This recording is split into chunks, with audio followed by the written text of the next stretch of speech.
ಈ ಥರ ವ್ಯೂ ಪಾಯಿಂಟಲ್ಲಿ ಹೋಗೋದು ಮಜಾನೇ ಬೇರೆ.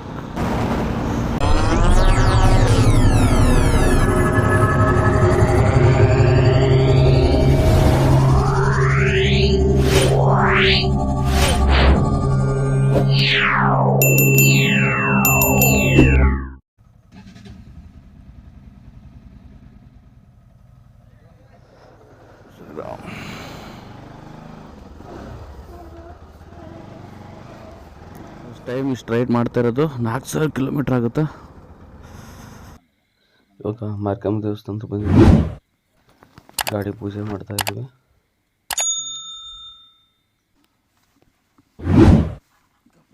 ತಾಯಿಗೆ ದರ್ಶನ ಮಾಡಿಕೊಂಡು ರೈಡ್ ಸುಖಕರವಾಗಿರಲಿ ಅಂತೇಳಿ ತಾಯಿ ಹತ್ರ ಬೇಡ್ಕೊಂಡು ಮುಂದೆ ಬಂದ್ವಿ. ದೇವರ ದಾಸಿಮಯ್ಯ ವೃತ್ತ.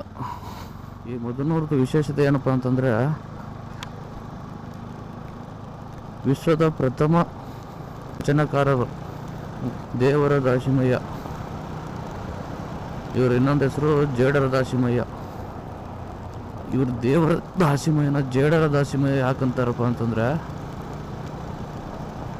ಇವರು ಹುಡ್ತಾ ರಾಮನಾಥ ದೇವರ ಪರಮ ಭಕ್ತರಾದರೂ ಕೂಡ ದೇವರಲ್ಲಿ ಮುಕ್ತಿ ಹೊಂದಲು ಹೋದಾಗ ದೇವರು ಇವ್ರಿಗೆ ಹೇಳ್ತಾರೆ, ಜನಗಳಿಗೆ ವಸ್ತ್ರ ಅಲಂಕಾರ ಅದು ನಿನ್ನ ಕೈಯಾಗ ಆಗ್ಬೇಕಂತ ಹೇಳಿದಾಗ ದೇವರ ದಾಸಿಮಯ್ಯನವರು ವಸ್ತ್ರಗಳನ್ನು ನೇಯ್ದು ಎಲ್ಲ ಜನಗಳಿಗೂ ಇದು ಮಾಡ್ತಾರೆ. ಅದಕ್ಕಾಗಿ ಅವ್ರನ್ನ ಜೇಡರ ದಾಸಿಮಯ್ಯ ಅಂತ ಕರೀತಾರೆ. ನಮ್ಮ ಬಸವಣ್ಣನವ್ರಿಗಿಂತ ಮೊದಲು ವಚನಕಾರರು ಇವರು. ಎಲ್ಲಿ ಬರ್ತಪ್ಪ ಇದು ಅಂತಂದರೆ, ಸುರ್ಪುರ ತಾಲೂಕು. ಅವಾಗ ಸುರ್ಪುರ ತಾಲೂಕಿತ್ತು, ಇವಾಗ ಹುಣಸಗಿ ತಾಲೂಕು ಆಗಿದೆ. ಹುಣಸಗಿ ತಾಲೂಕಲ್ಲಿ 300 ಹೋಬಳಿಯಲ್ಲಿ ಬರುತ್ತಿದ್ದು.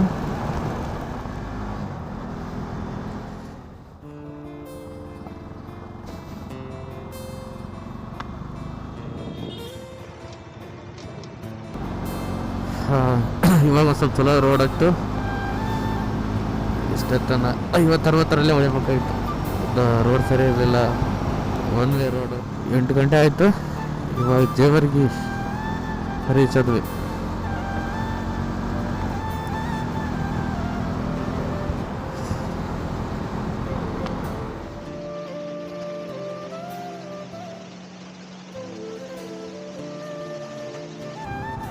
Government bus stand.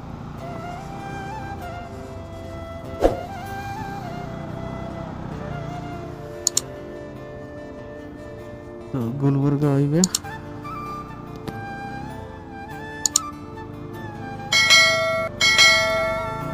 State Gulbarga ಹೋಗಿ ಬೇಕಾದ್ರೆ ನಾಷ್ಟ ಮಾಡ್ತೀವಿ.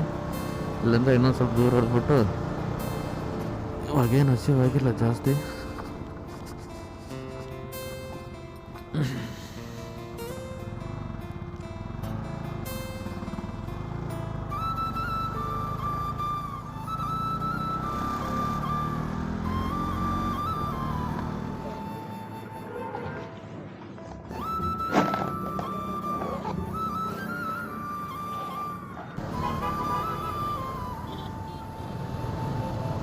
ಹೆಂಗ್ಲೇ ಗೊತ್ತು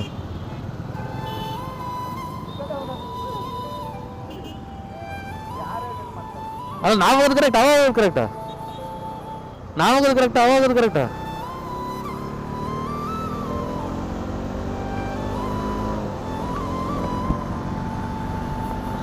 ನಮ್ಮ ಕಲಬುರ್ಗಿ ಬ್ರಿಡ್ಜ್ ಹತ್ತೀವಿ.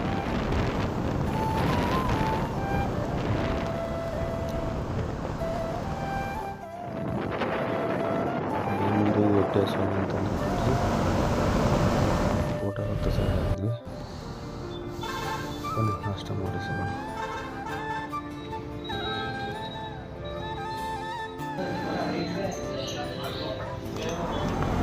ನಾಷ್ಟ ಮಾಡಿಕೊಂಡು ಅಲ್ಲಿಂದ ಬಿಟ್ವಿ. ವ್ಯೂ ಪಾಯಿಂಟ್ ಮಾತ್ರ ಮಸ್ತಾಗಿದೆ. ಆ ಕಡೆ ಈ ಕಡೆ ಎಲ್ಲ ನೋಡಿಕೊಂಡು ಮುಂದೆ ಈ ರೋಡ್ ಹುಡುಕಾಡ್ತಿದ್ವಿ ಇಷ್ಟೊತ್ತನ. ಇಂಥ ರೋಡ್ ಸಿಕ್ಬಿಟ್ರೆ ಏನು ನೋಡ್ರಿ ಹೆಂಗದ ರೋಡು.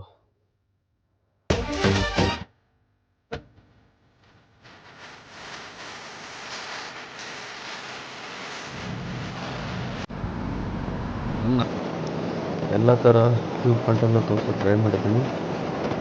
ಇಷ್ಟ ಆದರೆ ಲೈಕ್ ಶೇರ್ ಕಮೆಂಟ್ ಮಾಡಿ.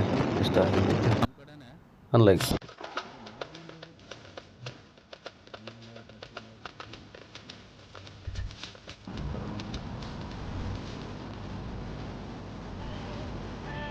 ಇಂಪ್ರೂವ್ಮೆಂಟ್ ಆಗೋದು ಎಷ್ಟು ಇಂಪ್ರೂವ್ಮೆಂಟ್ ಮಾಡೋದು ಕಡಿಮೆ.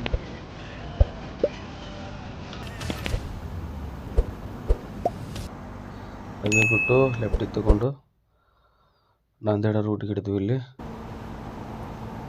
ಆ ಕಡೆ ಎಲ್ಲ ಪೂರ್ತಿ ಫಾರೆಸ್ಟ್ ಥರ. ಮತ್ತೆ ಇಲ್ಲಿ ಊಟಕ್ಕೆ ತರಬಿ ಊಟ ಮಾಡ್ಕೊಂಡು ಹೋಗ್ಬೇಕಂತೇಳಿ ಗಾಡಿ ಸ್ಟಾಪ್ ಮಾಡಿದ್ವಿ. ಸಣ್ಣದೊಂದು ವಿರಾಮದ ನಂತರ ಜರ್ನಿ ಮುಂದುವರಿಯುತ್ತೆ. ಮನೆಯಿಂದ ಬುದ್ಧಿ ತೊಗೊಂಡೋಗಿದ್ದೆ. ರೊಟ್ಟಿ, ಶೇಂಗಾದ ಹಿಂಡಿ, ಮೊಸರು, ನೀರು ಹಾಕಿ ಊಟ ಗಿಟ್ಟ ಮಾಡಿ ಅಲ್ಲಿಂದ ಬಿಟ್ವಿ.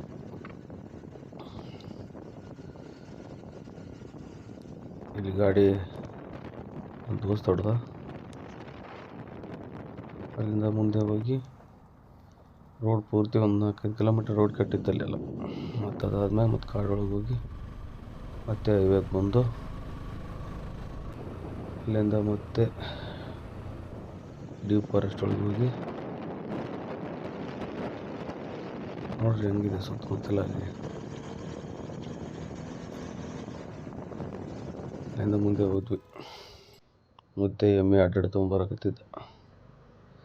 ಸೈಡಿಗೆ ಹೋಗಿ ಇದೊಂದು ಡ್ರೋನ್ ವ್ಯೂ ಪಾಯಿಂಟನ್ನು ತೋರಿಸ್ಬೇಕಂತೇಳಿ ಡ್ರೋನ್ ಹಾರಿಸ್ತೀವಿ.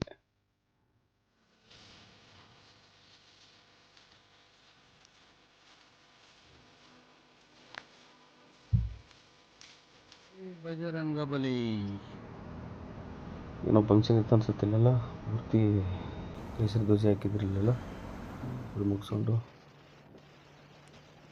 ಅಣ್ಣ ಪೂರ್ತಿ ಸ್ಪೀಡು. ಮತ್ತೆ ಅಲ್ಲಿಂದ ಹೋಗಿ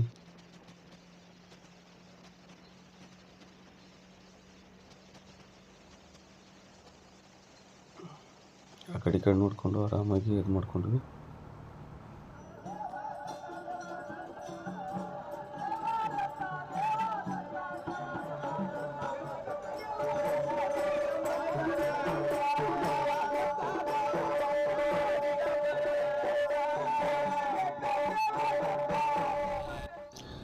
ದೇವ್ರದ್ದು ಜಾತ್ರೆ ಅದಂತ ಅಲ್ಲಿ ಮುಂದೆ ಒಂದು 4-5 ಕಿಲೋಮೀಟ್ರಿಂದ ಇದೇ ಥರ ಜನಗಳು ಪೂರ್ತಿ ರಶ್.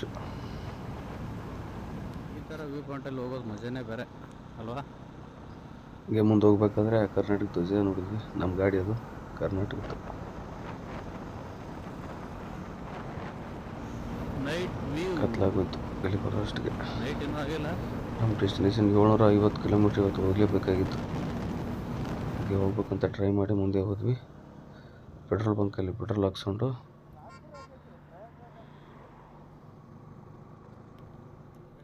ನಾಗ್ಪುರ್ಗೆ ಹೋಗೋಷ್ಟರಲ್ಲೇ ಟೈಮ್ 10 ಗಂಟೆ ಆಗಿತ್ತು. ರೂಮ್ ಮಾಡಿಕೊಂಡು ಅಲ್ಲೇ ಸ್ಟೇ ಇದ್ವಿ.